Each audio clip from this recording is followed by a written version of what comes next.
안녕하세요. 저는 이제 곧 50이 되는 중년 남성입니다. 저도 이제 적지 않은 나이지만 아직도 인생살이가 쉽다는 생각은 들지 않습니다. 하지만 힘든 일이 있어도 포기하지 않는 것은 희망을 가지고 살다 보면 언젠가는 잘 되어 있을 나의 미래를 그리고 있어서겠죠. 그런데 그렇다고 뒤를 돌아보지 않은 채 앞만 보고 달리다 보면 가끔은 중요한 많은 것들을 놓치는 일이 생기는 것 같습니다. 저 역시도 세상의 원망과 다른 사람에 대한 분노에 휩싸여 앞뒤를 재지 않고 앞만 달려왔던 시절이 있습니다. 이제 와서 생각해 보면 되돌릴 수 없는 그 세월이 참 아쉽기만 합니다. 제 이야기는 그런 저에 대한 후회와 뒤늦게 찾아온 기적 같은 일에 관련된 사연입니다. 그럼 이제 제 이야기를 시작해 보겠습니다. 저는 부모님과 4살 차이가 나는 형, 이렇게 4식구로 구성된 평범한 가정에서 자랐습니다. 부자는 아니었지만 부족하지 않을 정도의 형편 속에서 자란 형과 저는 어릴 때부터 매일 붙어 다녔습니다. 보통 형제들 하면 치고받고 싸우기가 보통일 텐데 저와 형은 단 한 번도 싸워본 적이 없을 정도로 사이좋게 지냈죠.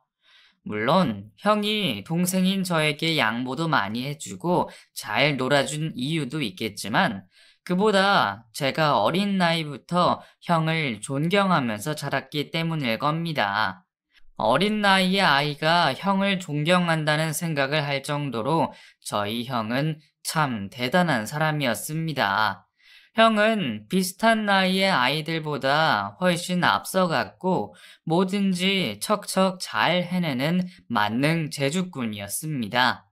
그래서 친가나 외가에서도 그렇고 형을 알고 있는 주변 사람들은 모두 그런 형을 칭찬하기 바빴어요. 어린 나이에 영재라고 불릴 만큼 똘똘했던 형은 학교를 가서도 항상 반장과 학생회장을 놓치지 않았고 공부는 당연하고 심지어는 운동마저 잘해서 진학하는 학교마다 입지전적인 인물이 되었죠. 형을 따라 같은 학교를 들어갈 때면 저는 제 이름보다 누구 동생이라는 얘기를 먼저 들었습니다. 경수 동생 경진이라는 그 호칭이 전 좋았습니다. 물론 누군가는 형제의 뒤에 가려지는 것이 끔찍이 싫을 수도 있고 제가 형을 뛰어넘을 만큼 뛰어나지 않아서 항상 비교되었지만 사실 저 역시도 우리 형이 얼마나 대단한지를 알고 있기에 그런 얘기가 기분 나쁘지 않았죠. 오히려 그런 형에게 누를 끼치고 싶지 않아서 저도 덩달아 뭐든지 열심히 했던 것 같아요. 열심히 하는 동생이 기특하다며 수능 공부를 하면서도 바쁜 시간을 쪼개서 저를 위해 공부를 가르쳐 주던 형은 제 인생의 롤모델이자 길잡이 같은 존재였습니다. 당연한 얘기였지만 그렇게 착하고 재주 많은 형은 우리 집의 가장 큰 자랑거리였고 부모님께서는 우리 집 가장 1순위에 형을 올려놨습니다.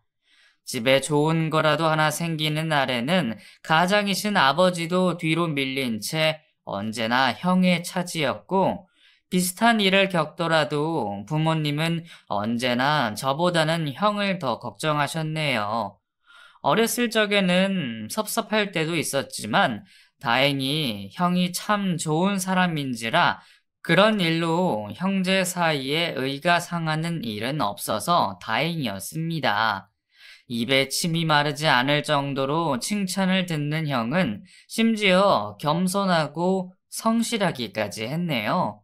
주변에서 그만큼이나 떠받들어주면 콧대가 높아지고 어깨가 으쓱해져 거만할 수도 있는데 형은 언제나 항상 자신을 낮춰서 행동했고 대단한 상장을 받아오는 날에도 자랑 한번 하는 법이 없었어요. 당연하게도 부모님이 바라시던 명문대학을 간 형은 바쁜 학교 생활 와중에도 과외를 하면서 돈을 벌었어요. 성인이 된 이후에는 부모님에게 손 한번 벌려본 적이 없었고, 그동안 부모님께 걱정 한번 끼치지 않는 모범적인 생활을 해왔죠. 과외한다고 바빴을 텐데도 우수한 성적으로 대학을 졸업하게 된 형은 그 당시 입사 축하금까지 받으면서 대학 졸업 한참 전에 취업을 확정지었습니다. 물론 그때는 IMF 전이라 대학생들을 너나 할 것 없이 데려가던 때라고 하지만 저희 형은 여러 회사에서 경쟁하여 거의 모셔가다시피 했었으니 참 대단하다 싶었습니다.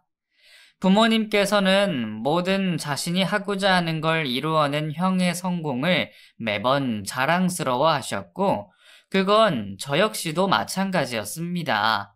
한 번이라도 형의 반의 반만큼이나 해봤으면 하는 것이 제 목표였어요.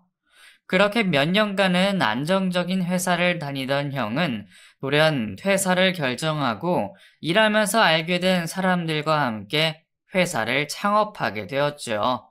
주변 사람들이 놀랄 만큼 갑작스럽게 시작한 사업 또한 형은 아무 문제 없이 순탄하게 잘 풀리는 모습을 보여줬어요. 사실 아들이 갑자기 잘 다니던 대기업을 때려치고 뭔지도 모르는 사업을 한다 그러면 걱정하거나 말리셔야 정상일 텐데 저희 부모님은 누구보다 형을 믿으셔서 그런지 형에게 걱정하는 말 한 번 없으셨습니다. 그렇게 저희 부모님은 형에 대해서 다른 걱정은 없으셨지만 딱 하나, 여자에 관련해서만큼은 남들보다 걱정이 많으셨습니다. 요즘 사람들이야 30 넘어 결혼하는 게 일반적이지만 그때만 해도 30이 조금 넘어가면 노총각으로 불릴 때니까요. 그런데 늦도록 집에 사귀는 사람 한번 데려오지 않는 걸 보면 부모님도 걱정이 많으셨겠죠. 걱정되신 부모님은 매일같이 여기저기서 여자 사진들을 받아와 형에게 선을 봐보라며 권하곤 하셨습니다. 하지만 줄을 세울 만큼 많았던 중매 자리를 모두 거절한 형의 속내를 저도 알 수가 없었네요. 형에게 과거 여자친구들이 있었다는 걸 알긴 했지만 그 중에는 그리 깊은 관계로 보이는 사람은 없었습니다. 아마 여자들이 먼저 쫓아다녀서 마지못해 교제를 했던 것 같아요. 형은 애초에 이성에 별 관심이 없어 보였으니까요. 그런데 그랬던 형이 어느 날부터 저에게 자기 여자친구 자랑을 하는 겁니다. 이전에는 볼 수 없던 낯선 형의 모습을 보게 된 저는 부모님이 바라시던 좋은 소식이 곧 들리려나 기대했어요. 그리고 저도 형수가 되실 분이 무척이나 기대되었습니다. 얼마 안 있어 형은 저에게 교제하는 여성분을 소개시켜줬습니다. 이전에 사귀던 사람들은 한 번도 소개시켜준 적 없던 형이라 저도 이번에는 뭔가 다르구나 생각하며 둘 사이가 보통 사이가 아니란 걸 알 수 있었죠. 예비 형수님은 첫눈에 봐도 좋은 사람이라 생각되었습니다. 대화하는 내내 상대방을 배려하는 모습도 인상 깊었고 예비 형수 이야기를 듣다 보면 저희 형과 잘 맞는 성격 같았어요. 그리고 무엇보다 형이 자신의 반쪽이라고 생각하는 여자라면 저도 두말할 것 없이 믿을 수 있었죠. 형이 저에게 형수님을 소개를 해주고 난 뒤 얼마 안 있어 형은 형수님을 부모님에게 인사를 시키러 집으로 데려오게 됐었습니다. 하지만 어머니는 예비 형수를 보시고는 뭐가 그렇게 마음에 안 드시는지 처음 보는 자리에서 인사는커녕 말 한마디 안 하고 계셨어요. 식사를 하고도 한참을 말이 없으셔서 보다 못한 아버지께서 어머니에게 한 말씀을 하셨죠. 당신은 며느리 될 사람이 왔는데 왜 아무 말이 없어? 사람 불편하게. 입 열어봤자 좋은 소리도 안 나올 텐데 뭐하러 입 아프게 말을 해요? 엄마, 왜 그러세요? 아니, 저 나이에 번듯한 대학을 나온 것도 아니고 그렇다고 어디 유학을 갔다 왔니? 아니면 대기업 회사를 다니니? 뭐 했다고 전문대 나온 애가 저 나이 먹고서도 사회생활 경력이 짧아. 그것도 어디 알만한 좋은 회사도 아닌데 말이야. 솔직히 경수 너에 비하면 모자라도 한참을 모자란 나이인데 그걸 보고도 내 입에서 좋은 소리가 나오겠니? 여보, 솔직히 말해봐요. 경수가 알아서 잘 자라줬지만 그렇다고 해서 우리가 아무것도 하지 않은 건 아니잖아요. 우리는 경수가 해달라는 건 전부 다 해줬어요.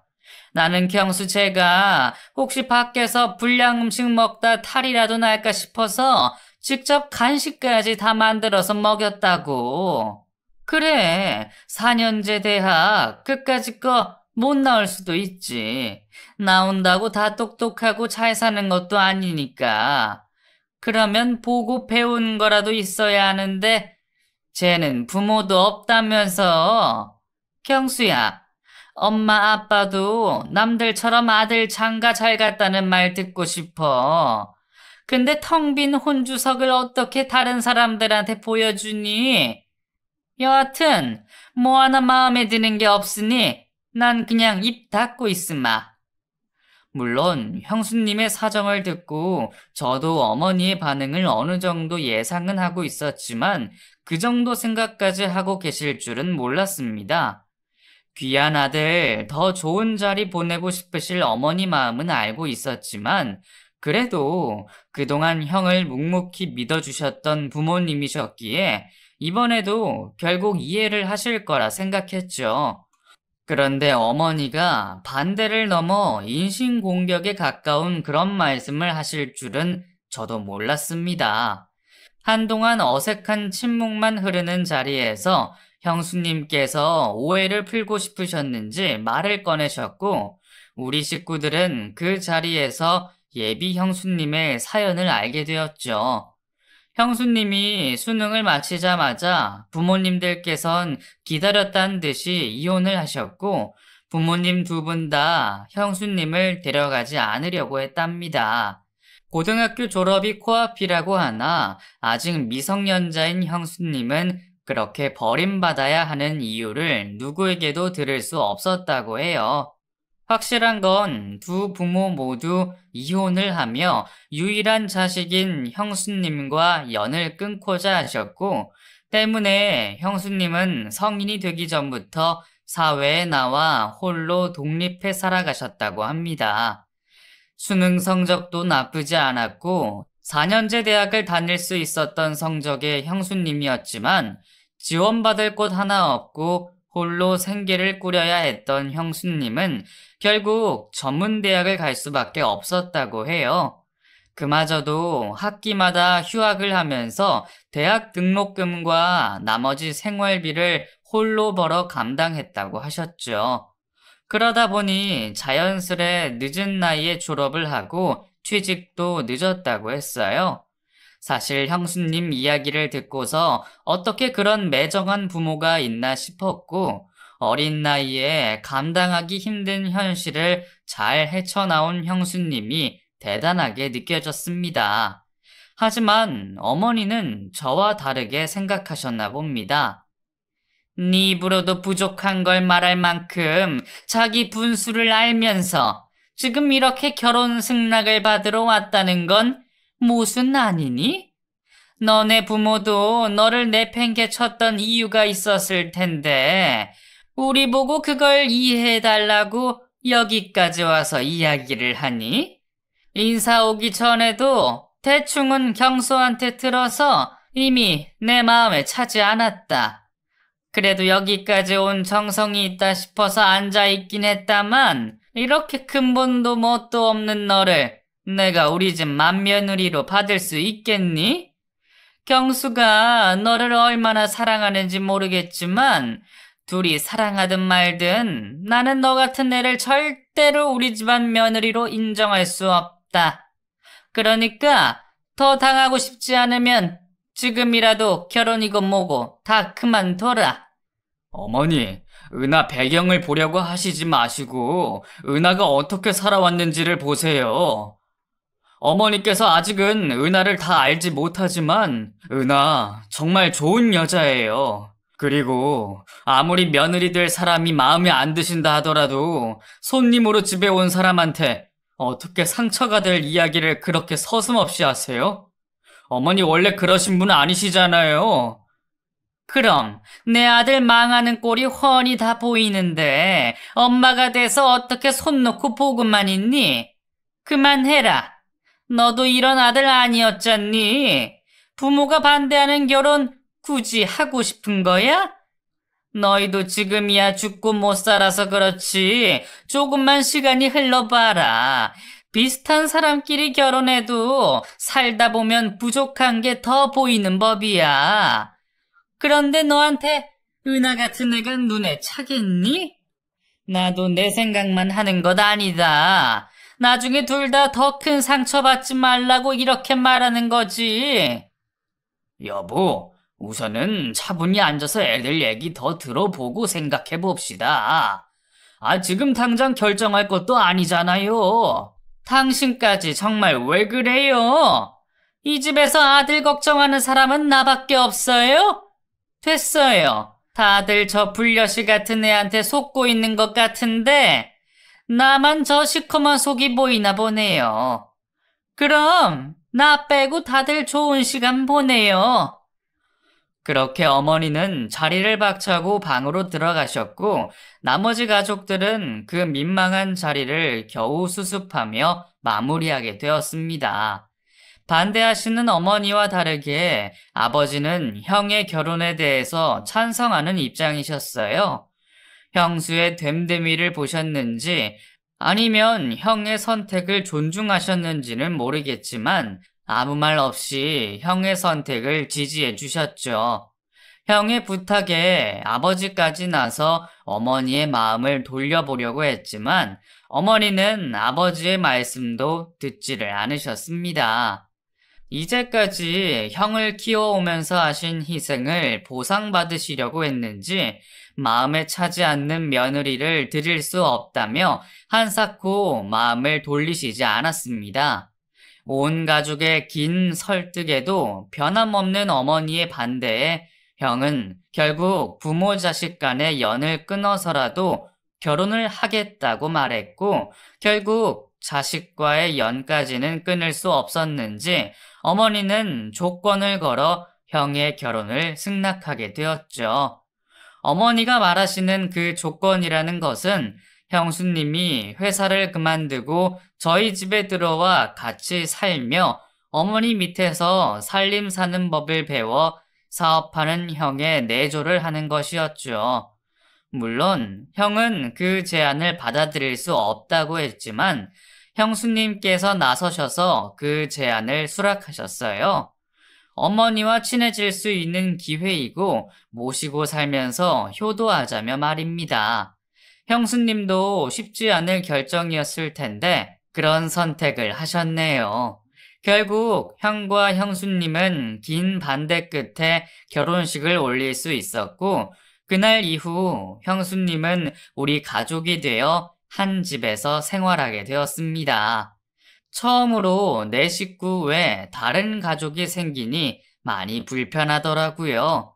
어머니를 제외하고 남자 셋이 있어 편하게 지내다 보니 옷 입는 것부터 해서 생활 습관까지 평생 행동하던 걸 고치는 게 여간 힘든 일이 아니었습니다. 하지만 그와 다르게 좋은 점도 많았어요. 제가 아직 대학생이다 보니 이전처럼 부모님이 세심하게 챙겨주시지 못하셨는데 형수님께서 대학 생활하면서 생기는 불편한 점들을 먼저 알아차리시고 저를 챙겨주셨거든요. 사소하지만 시험 준비로 늦게 집에 들어오면 제가 배고픈 걸 어떻게 아셨는지 야참도 챙겨주시고 누님처럼 제게 잘 해주셨죠.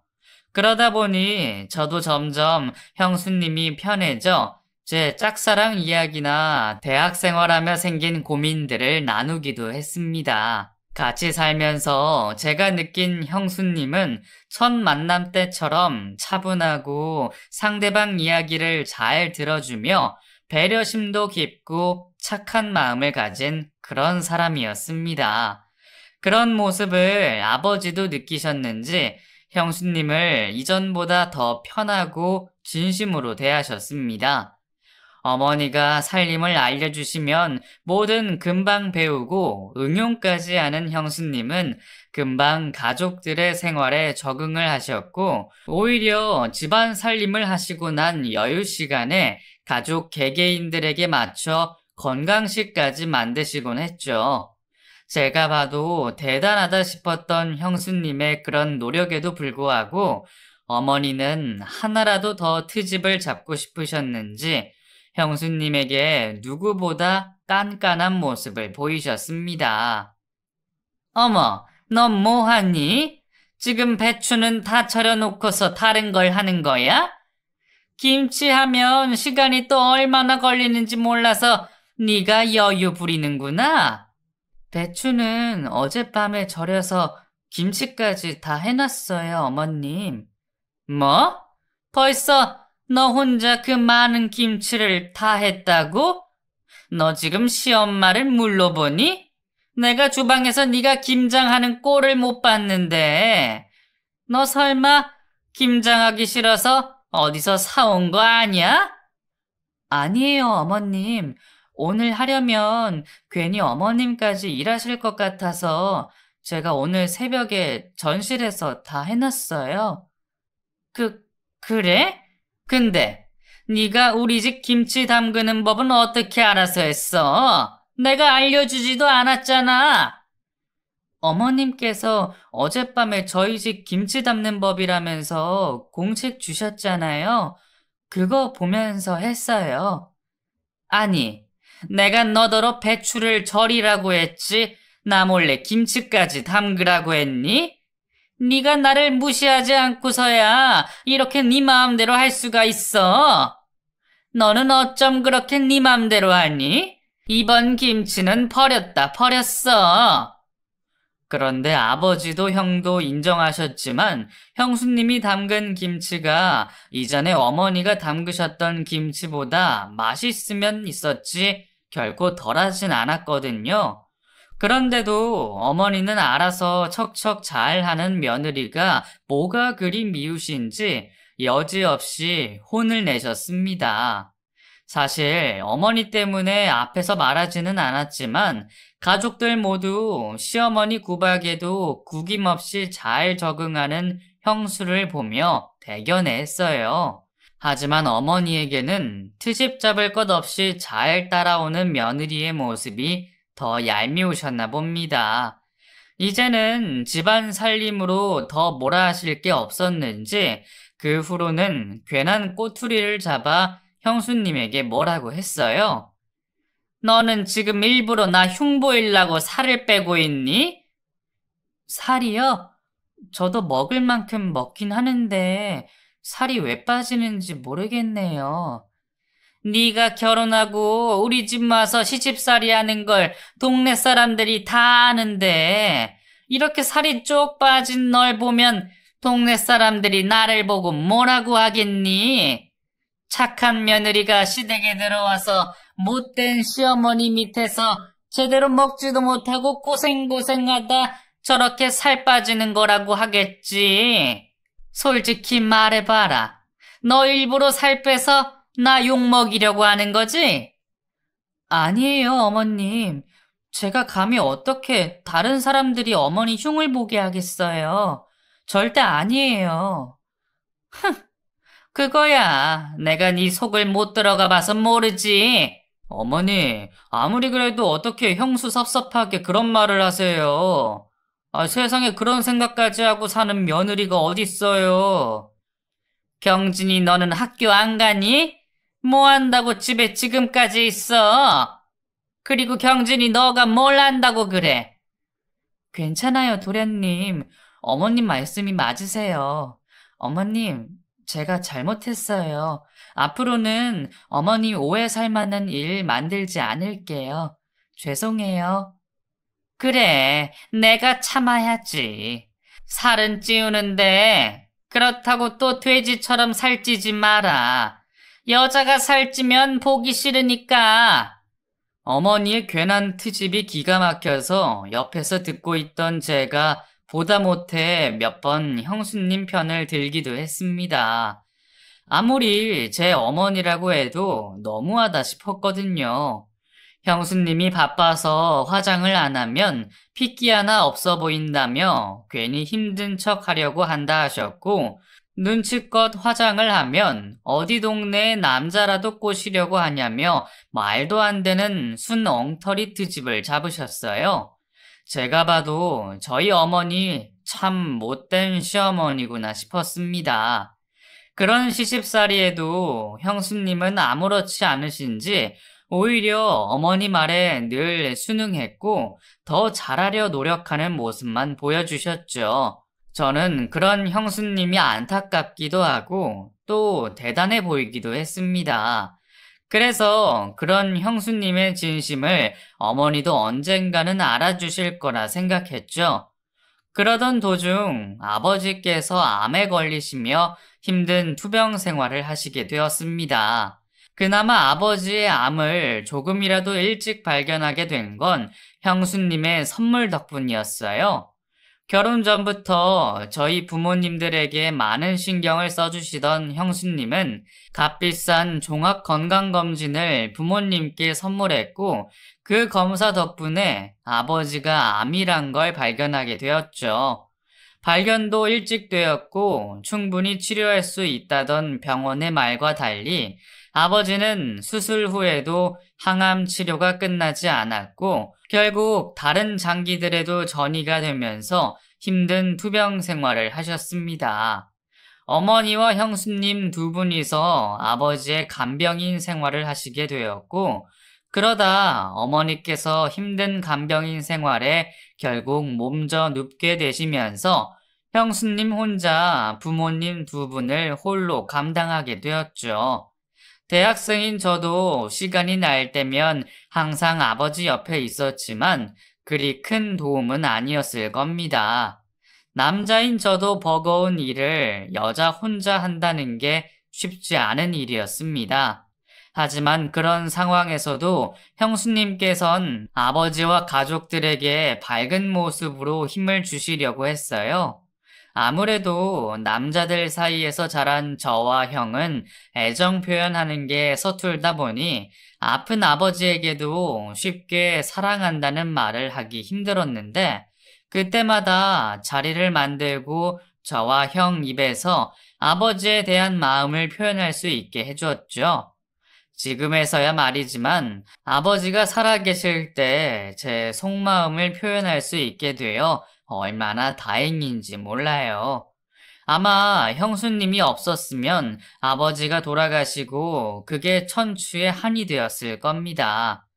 형수님의 도움으로 아버지는 고통 속에서도 웃음을 잃지 않을 수 있었고 가족들도 힘든 상황에 무너지지 않을 수 있었어요.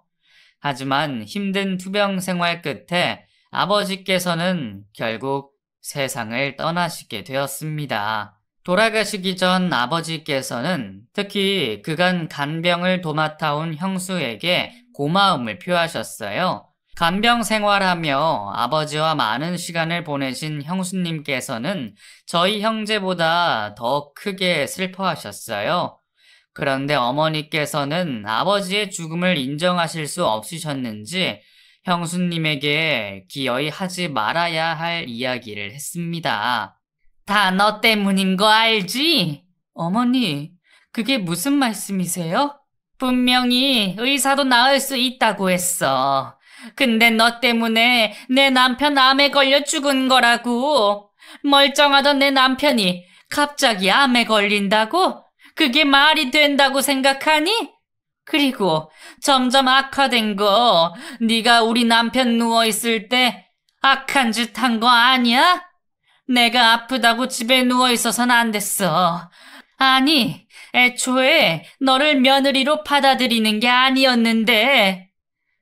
어머니, 왜 그러세요? 저도 어머님만큼 아버님을 잃고 많이 힘들어요. 그런데 그런 말씀까지 하시면 저 정말 버티기 어려워요. 네가 힘들긴 뭐가 힘들어. 내 남편이 네 부모도 아니잖아. 아니, 네가 부모라는 의미는 알기나 하니? 자식 버린 부모도 꼴의 부모라고 생각해서 그걸 안다고 생각하는 거야? 옛날부터 사람 팔자라는 게 있다고 하더라. 나도 그런 말들 다 믿지는 않았는데 너를 보니까 믿게 된다. 팔자 드센 네가 우리 집에 들어와서 이사단이 난 거야. 그러니까 가짜 눈물 흘리지 말고 지금이라도 우리 가족에게서 떨어져. 형과 제가 어머니를 뜯어 말렸지만 어머니는 계속해서 애꿎은 형수님만 탓하셨습니다. 아무리 어머니께서 아버지를 떠나보내신 충격에 아무 소리나 한다고 생각했지만 그래도 형수에게 그런 말을 해서는 안 됐었어요. 아버지의 병을 일찍 발견하게 된 것도 형수님 덕분이었고 무엇보다 우리 가족 중 누구보다 희생했던 것도 형수님이셨습니다. 아무리 좋은 사람이라 해도 간병인 한 번 쓰지 않고 혼자 시아버지를 끝까지 모시는 일이 쉬운 일은 아니지 않습니까? 게다가 그 와중에 몸져 누운 시어머니까지 돌봐야 했고요. 그런 형수님께서 나머지 가족들에게 탓을 하면 했지 결코 손가락질 받을 일은 없으셨죠. 그런데 어머니가 그런 말씀을 하시다니 저도 듣기가 힘들었습니다. 그래도 아버지 보내신 충격 때문에 잠깐 정신이 나가신 거라 생각했어요. 그래서 어머니를 형수와 떼어놓고 어머니가 진정이 되실 때까지 기다렸습니다. 그 사이 아버지의 장례를 무사히 마쳤지만 우리 가족은 참 많이도 힘들어했습니다. 모두들 아버지를 그리워하고 힘들어할 때 그 자리를 대신에 메워준 사람은 형이었어요. 자신도 아버지를 잃은 슬픔에 힘들 텐데 먼저 우리 가족들을 달래며 합칠 수 있게 행동했고 우리 가족 모두 형에게 기대어 슬픔을 극복해 가고 있었습니다. 그런데 아버지를 잃은 슬픔이 가시기도 전에 IMF가 터져버렸습니다. 그동안 인생 걱정 한 번 없이 잘 나가던 형도 그 여파를 피할 수가 없었고 결국 형의 사업마저 망하게 됐었어요. 연달아 터지는 악재에 다른 사람들이라면 자포자기한 상태로 세상을 원망만 하고 있을 텐데 형은 저희가 위로를 하기도 전에 먼저 다시 일어설 준비를 하고 있었습니다. 우리 형은 그만큼 강한 형이었습니다. 몸쓰는 일이라곤 해본 적 없었을 형은 당장에 1급이라도 받아야 가족들이 생활한다며 그날부터 막노동을 시작하게 됐었어요. 꼭두 새벽에 일어나 해가 지고 나서야 들어오는 형 몸에서는 파스 냄새가 떠나지 않았죠. 저는 홀로 가장의 짐을 짊어진 형을 두고만 볼 수가 없었습니다. 저도 뭐라도 해서 도움이 되려 다니던 학교를 휴학하고 일을 시작하려 했어요. 형, 나 학교 휴학하고 일하려고. 1살이라도 더 젊은 내가 일을 해야지. 돈은 내가 벌어올게. 형은 다시 사업 준비도 해야 하잖아. 경진아, 돈은 형이 어떻게 해서라도 벌어볼게. 힘들게 들어간 대학인데 졸업이 늦어지면 나중에 취업하기도 더 힘들어져. 이제 사회 분위기도 이전 같지 않고 너는 우리 때와 달리 많이 힘들 거다. 힘들겠지만 나랑 네 형수가 어떻게든 해볼 테니까 넌 학업에만 열중해라. 알겠지? 어렸을 때부터 형은 항상 그런 모습이었습니다.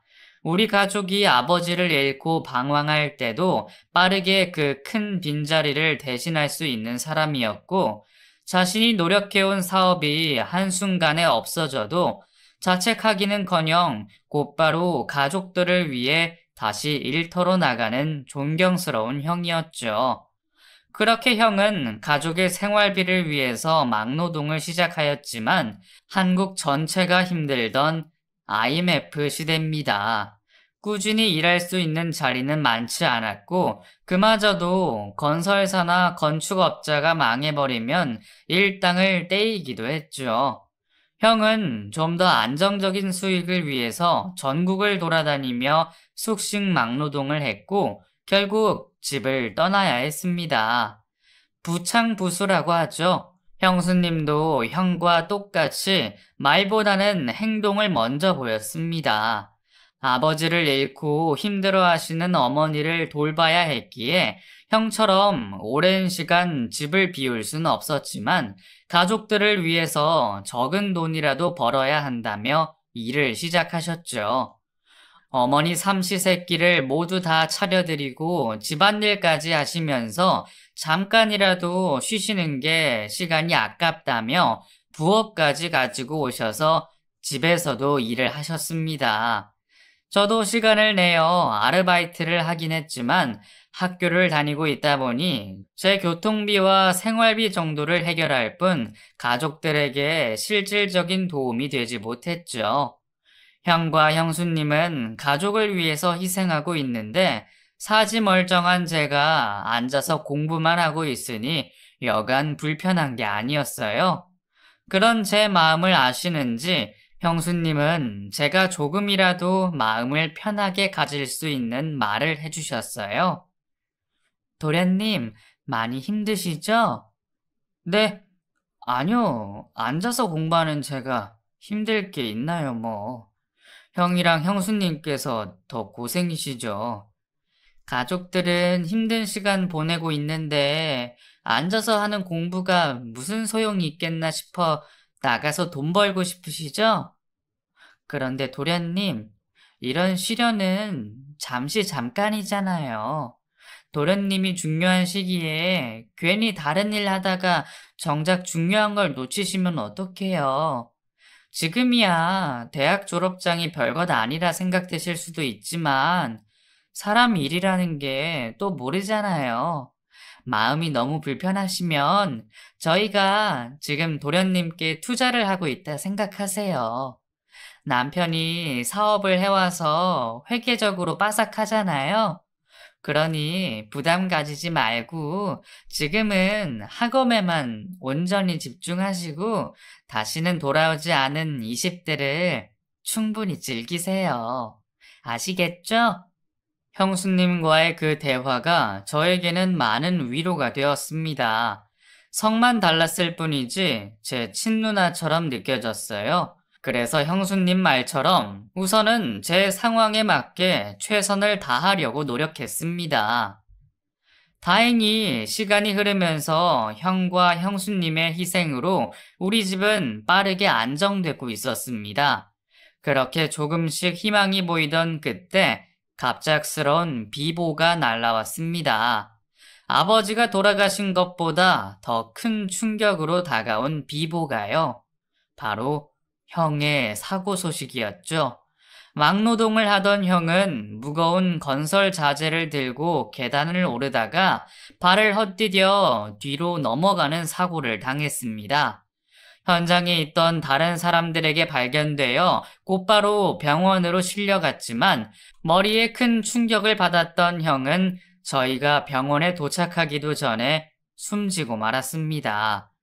아버지가 돌아가실 때는 그나마 마음의 준비라도 할 수 있었는데 갑작스러운 형의 비극적인 죽음은 현실이 맞나 싶을 정도로 믿을 수가 없었어요. 건강하던 이전과는 비교할 수도 없이 앙상하게 말라있는 형의 시신을 보고 얼마나 울었는지 모르겠습니다. 짧은 시간이었지만 형의 온 몸에는 그동안 가족을 위해서 얼마나 희생을 해왔는지 알 수 있는 상처들 투성이었어요. 넋이 나가던 저는 장례가 어떻게 지나갔는지도 몰랐죠. 정신을 차려보니 납골함 사진에 환하게 웃고 있는 형이 보였습니다. 자책하는 저에게 괜찮다며 제 잘못이 아니라고 하는 듯 환하게 웃고 있는 형을 보면서 남은 가족들을 제가 책임지겠다고 형과 약속을 했어요. 그제서야 옆에서 슬퍼하는 가족들이 떠올랐고, 이제는 제가 형을 대신할 차례였죠. 그렇게 저는 정신없던 장례를 마치고 지친 몸을 집으로 이끌고 와 겨우 잠을 청했습니다. 그런데 한참 만에 일어나 보니 형수님께서 보이지 않았어요. 그때까지는 형수님께서 남편을 잃은 아픔을 혼자 토해내려 잠시 외출을 나갔다고 생각했습니다. 그런데 시간이 한참이 지나도 오지 않던 형수님은 다음 날이 되어서도 연락이 되지 않았고, 여러 번 거는 제 전화도 받질 않았죠. 혹시나 형수님이 잘못된 선택을 하신 건 아닐까 싶어 급히 경찰서로 가렸는데, 어머니께서 저를 잡으시곤 형수가 도망을 간 것 같다고 말씀하셨어요. 됐다. 괜히 나가봤자 마음 먹고 숨은 년 찾을 수도 없다. 그게 무슨 말씀이세요? 어머니는 형수님이 어디 갔는지 아세요?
이거 봐라.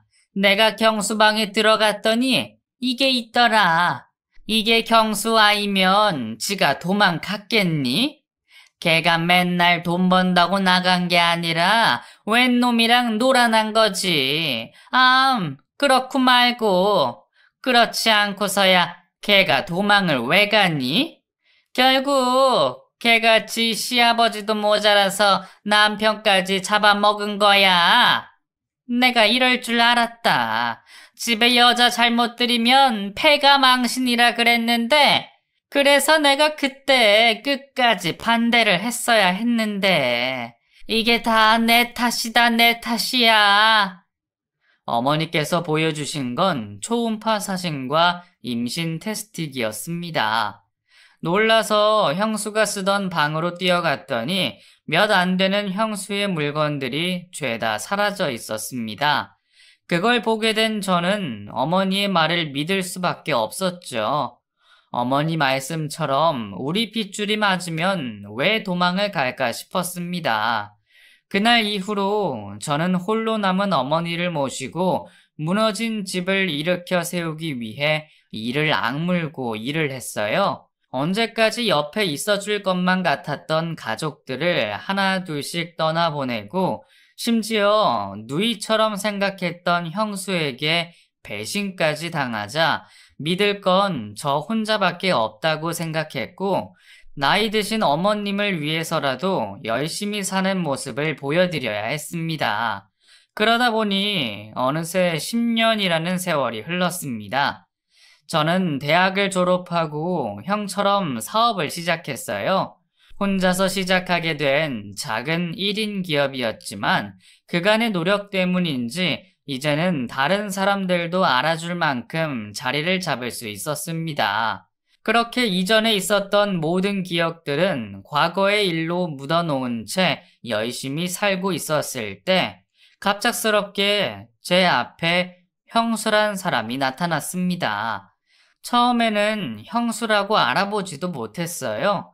제 머릿속에서 형수란 사람을 아예 지우고 살았으니까요. 형의 장례를 치르자마자 도망을 간 형수를 떠올리면 매번 속에서 분노가 끓어올라 그 사람을 떠올리고 싶지도 않았거든요. 그런 형수가 뻔뻔하게 10년 만에 제 앞에 나타나 저에게 부탁을 하고 있었습니다. 말도 없이 도망가서 갑자기 나타나서 이런 부탁하는 제가 뻔뻔하고 미친 사람으로 보이겠지만 제발 살 돈만 좀 빌려주시면 안 될까요? 저야 도련님께서 용서가 안 된다고 해도 저희 아들을 봐서라도 제발 부탁드려요, 도련님. 삐쩍 마른 형수가 자신의 아들이라 말하는 아이를 본 저는 형수를 끌어안고 오열할 수밖에 없었습니다. 제가 형수에게 어떤 말을 듣지도 않고 지난날에 대한 오해를 풀게 되었던 건 어린 시절의 형을 그대로 데리고 온 듯한 형과 똑 닮은 그 아이의 모습 때문이었습니다. 아이는 다른 검사를 하지 않아도 우리 형의 아들이라는 걸, 내 조카라는 걸 단번에 알 수 있을 만큼 똑 닮아 있었어요. 그제서야 형수를 제대로 들여다보게 된 저는 모진 세상살이에 이미 지칠 대로 지친 형수님이 얼마나 힘들게 살아왔을지 알 수 있었습니다. 그리고 그렇게 만난 형수님에게 10년 전의 사실을 듣게 되었죠. 시집살이 초 제가 듣고 봐왔던 고부 갈등은 형수님이 당한 것에 감히 비할 수 없었습니다. 어머니는 다른 가족이 없을 때 형수를 더 모질게 괴롭혔어요.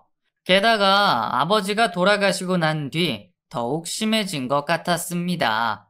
형수님이 밖에서 일을 하시고 집에 들어와 집안일을 할 때마다 어머니는 형수님의 사나운 팔자 때문에 아버지가 돌아가시게 되었다며 머리채를 잡아당기고 손에 잡히는 대로 형수님에게 매질을 하며 폭력을 행사했다고 합니다. 형수님도 어머니께 울며 사정도 해봤지만 이미 어머니 머릿속에는 잘못된 생각이 단단히 박혔는지 듣지도 않으셨다고 해요. 거기다 일부러 제가 없을 때만 형수를 괴롭혔고 형에게 도움이라도 청할까 싶으셨는지 휴대폰 검사까지 하셨다고 합니다. 그런 순간에도 형수님은 어머니를 위해서 몇 끼 식사를 차리고 가족을 위하고 있었습니다. 어머니의 이유 없던 폭행은 점점 더 심해졌고 어느 날은 화장실로 형수를 불러 샤워기로 찬물 세례까지 맞으셨다고 했어요. 너도 참 독하다. 다른 여자애들이면 진작에 도망갔을 텐데. 아마 네가 끝까지 우리 가족 다 죽은 꼴 보려고 붙어 있는 거지? 어머님, 어떻게 생각하셔도 좋아요. 하지만 그이 저렇게 고생하는데 제가 어머님이랑 도련님 버리고 어떻게 도망가겠어요? 저 때리시고 욕하셔서 속이 풀리시면 그렇게 하세요. 아버님이랑 그 일을 위해서도 저 어머님 끝까지 모실 거고 도와드릴 거예요. 그래, 누가 이기나 두고 보자. 누가 먼저 죽는지 끝까지 가보자꾸나. 어머니의 이유 없는 지독한 괴롭힘에도 형수는 책임감 때문인지 누구에게도 알리지 않고 그 괴롭힘을 모두 혼자 감내하셨다고 합니다. 그 사이 형수님께서는 임신을 하게 되셨고, 그 기쁜 소식을 형에게 가장 먼저 알리기 위해 몇 주 뒤면 다시 돌아오는 형을 기다리셨다고 해요. 그런데 그 사이 형의 비보가 날라왔고, 시아버지도 모자라 남편까지 잡아먹었다며 달려드는 어머니 모습에 형수님도 더 이상은 혼자 버틸 자신이 없어 정신없이 집을 도망쳐 나오셨다고 하셨습니다.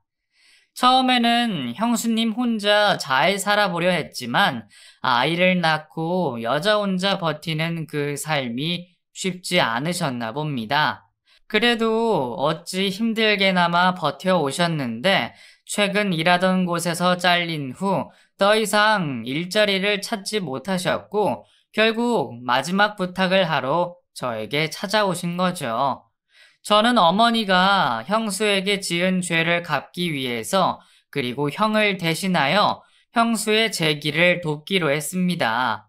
갈 곳 없는 형수님과 조카를 위해서 마음 편히 살 수 있는 집을 구해줬고 주변 사람들에게 자리를 알아보면서 일할 수 있는 곳을 찾아봤습니다. 형수님에게 무리가 되지 않는 선에서 일자리를 찾아드리고 자립하기 전까지 제가 할 수 있는 모든 지원을 아끼지 않았죠. 시간이 흘러 지금은 형수님과 조카 모두 자립해서 잘 살고 있습니다. 아직까지 전 아버지와 제가 진 빚과 어머니의 잘못을 대신해서 형수님을 도와드리며 살고 있어요. 그리고 형수님은 악연으로 생각될 수 있는 어머님과의 끝을 형수님의 방식으로 마무리 지으셨어요. 지금 어머니께서 치매로 요양원에 계시거든요. 그걸 아시는 형수님께서 어머니를 뵙고 싶어 하셨고 제 만류에도 어머니를 만나고 싶다 사정하는 바람에 저는 마지못해 형수를 어머니께 데리고 갔습니다. 형수님은 자신을 못 알아보는 어머니에게 어머니께서 제일 좋아하시던 양갱을 직접 해오셔서 선물하셨어요. 그리곤 양갱을 받아 좋아하시는 어머니를 안고 우시면서 자신은 모든 걸 용서했으니 남은 평생 편안하게 사시라고 말하셨죠. 형수님은 제가 처음 봤을 때와 같이 아직까지도 세상에 때가 묻지 않은 사람이었습니다. 그 순수한 마음을 형 대신 제가 지켜야겠죠. 그래서 저는 앞으로의 남은 인생도 가족들을 위해서 살아가려고 합니다. 제가 존경했던 형의 유산이라고 생각하면서 말이죠. 그래서 그런지 제가 못 돌본 형수님과 조카의 10년의 공백이 참 아쉽기만 합니다. 제가 좀 더 형수님을 이해하고 그 전 상황을 모두 알았더라면 이런 일은 없었을 텐데 말이죠. 그러니 여러분도 자신이 보는 방향만 바라보지 마시고 항상 뒤돌아보며 자신이 놓치거나 오해한 부분이 없는지 항상 확인하셨으면 합니다. 감사합니다.